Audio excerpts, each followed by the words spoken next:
District Attorney Sophia, dressed in casual clothes, was riding in a taxi with her younger sister Lily, heading to a shopping mall in New York City. Suddenly, police stopped the taxi at a checkpoint in the middle of the road. Officer Mike asked the taxi driver for his papers and, finding fault without any valid reason, started demanding a bribe. The police officer said, "Your car has no insurance and no smog check certificate. I have to give you a ticket." The taxi driver folded his hands and said, "Officer, I made a mistake. I have the papers, but I left them at my apartment. I will show them to you tomorrow. Please forgive me." Officer Mike said sternly, "No, I am definitely writing the ticket, unless you don't want a ticket, in which case, give me $200. Hearing all this, DA Sophia watched the entire event silently.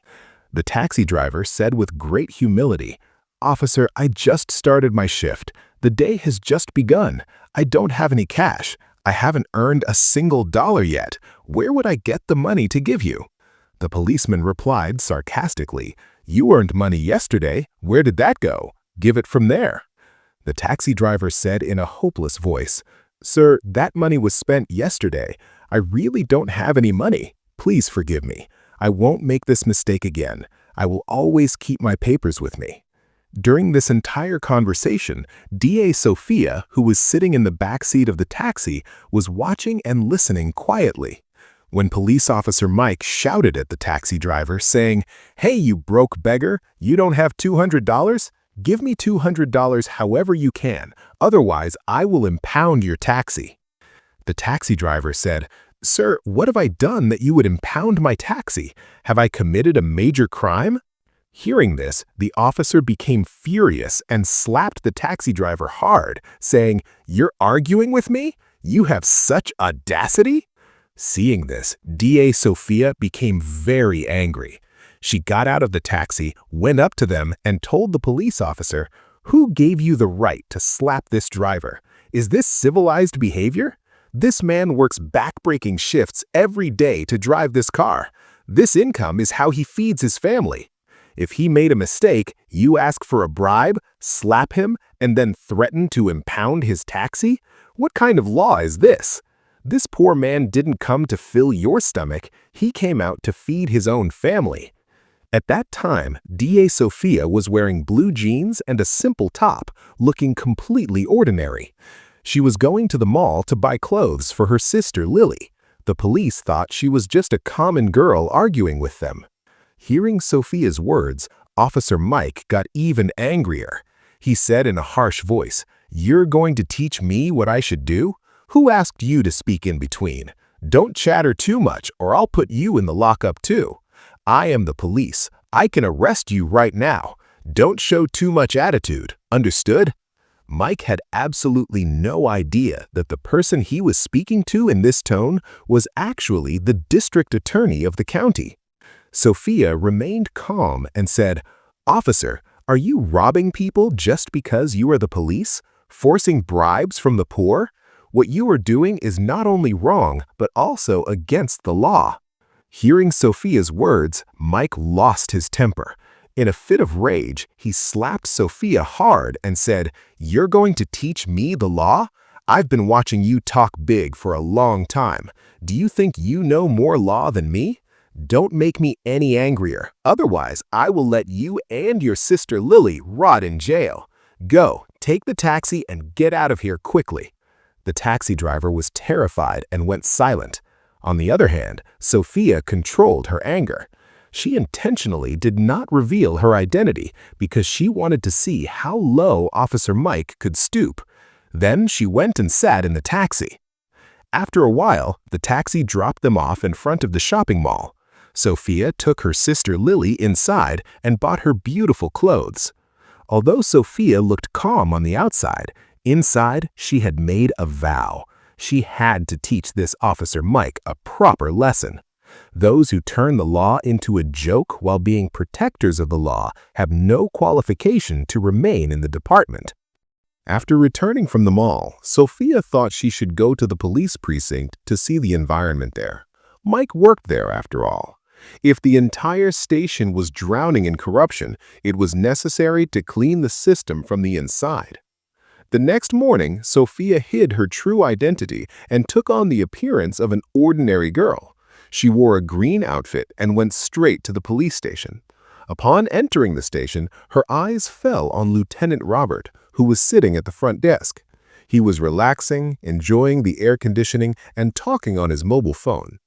Sophia went straight to him and said, "Officer, I need to file a complaint."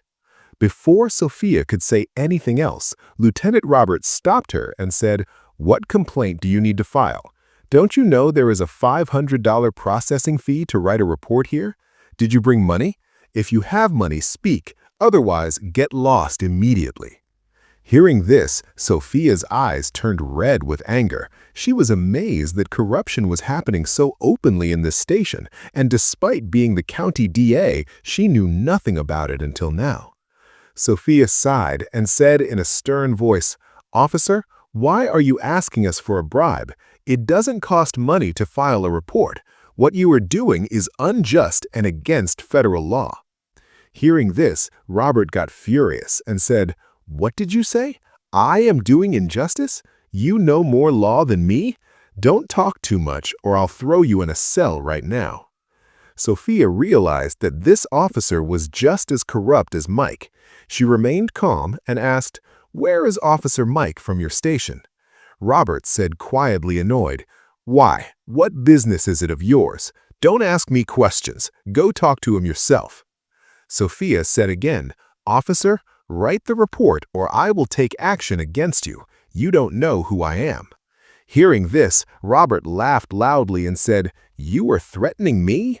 Looking at you, you seem like either a homeless, a garbage picker, or a housemaid. No report will be written here. Now get out, or I will throw you out by the neck." Sophia controlled herself. She understood that they were all birds of a feather, just like Officer Mike. She decided she had to show them a lesson. But first, their cup of sins needed to be full. She walked out of the station and thought for a moment. Then she took out her iPhone and called her subordinate internal affairs officers and the chief of police, informing them that she was at this station and that they should come quickly with her car. Saying this much, she entered the station again. Seeing her, Robert roared, "This girl has come back again?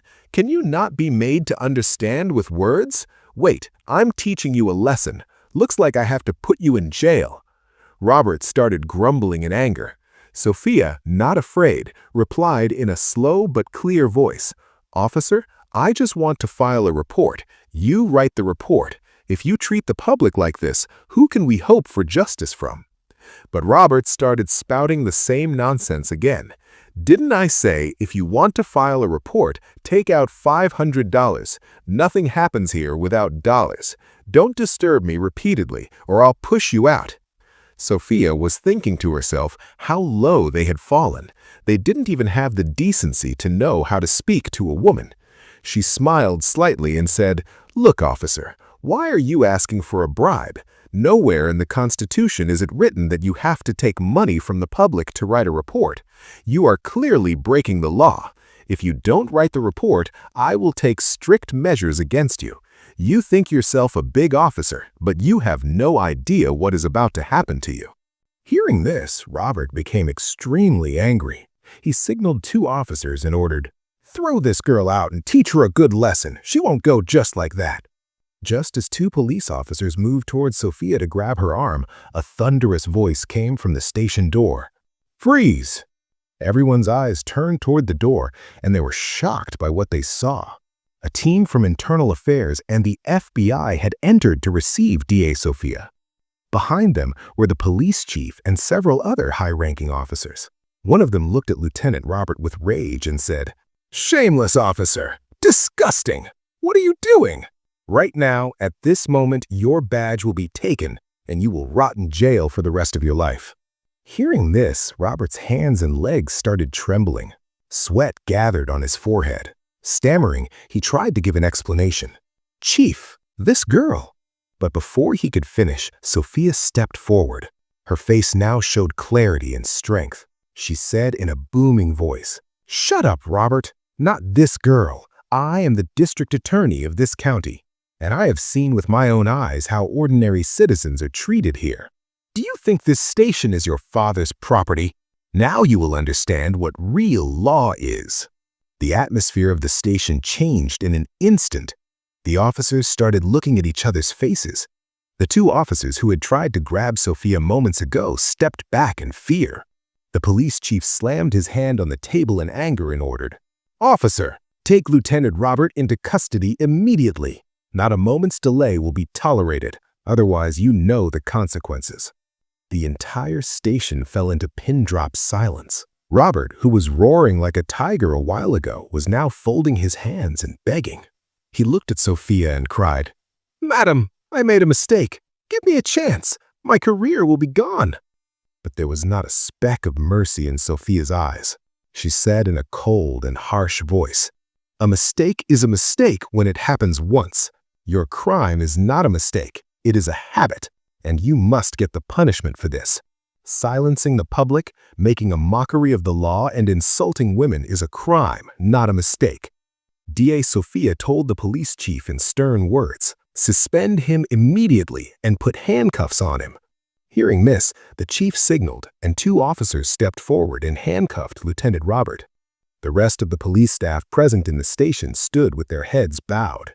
Just as Robert was being taken away, Officer Mike suddenly entered through the main gate. He looked nervous, but without understanding the situation inside, he rushed in. As soon as he saw DA Sophia standing in front, the ground slipped from beneath his feet.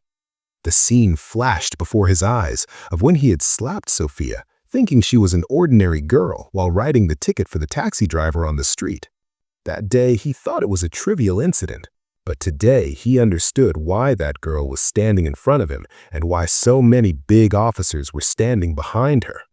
He started thinking, the person I slapped must have complained to City Hall, so the officers have come to investigate. Just then, Officer Mike mumbled in a trembling voice to the chief, "Chief, this girl is a #1 troublemaker.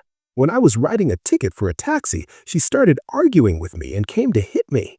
When I tried to say something, she complained to you guys, because of which you came here and arrested Robert. Actually, you should arrest this girl." Hearing this, it was as if a lightning bolt struck the entire station. It felt like something big was about to happen. Just then, the police chief slammed Mike hard on the cheek in anger and said in a strict voice, "Officer Mike, stay within your limits. Do you not know who the person you are talking about is?" Hearing this, Officer Mike looked like he was about to have a heart attack. Trembling and in an extremely frightened voice, he said, "Chief, what are you saying? Actually, who is this madam?" Before the police chief could say anything, DA Sophia looked straight at him. In her eyes was the fire that was burning slowly since she was slapped on the street that day. DA Sophia said in a spirited and grave voice, "Remember that slap? Today, that is going to weigh heavily on your entire life. Officer Mike, that day you thought you won by insulting an ordinary girl. But the real truth is, that slap didn't hit my soul, but rather it exposed the filth of your entire system to everyone. You didn't just hit me, you hit the voice of the ordinary people who hope for justice from you." Such a silence descended inside the station, as if someone had snatched away everyone's power of speech.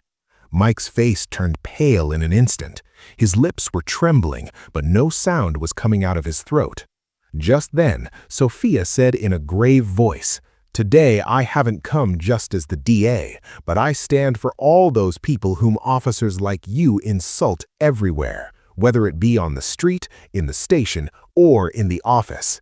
You thought because you wore a uniform you could think of yourself as God, but today you will know that the law is equal for everyone, even for the police." Saying this, Sophia slammed the table hard. Everyone jumped in fear. She shouted, "Officer, arrest Mike. Take his badge and prepare the suspension report immediately."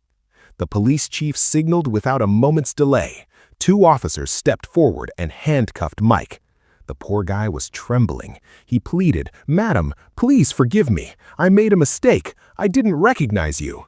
But Sophia cut him off mid-sentence and said, "The law doesn't ask for anyone's identity, officer. The law is equal for everyone. The public's pain won't decrease with your apology. Now, the court will decide." The whole station was listening.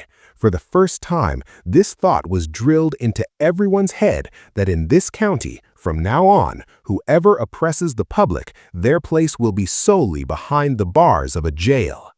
When Robert and Mike were brought out in handcuffs, an uproar began in the crowd standing outside.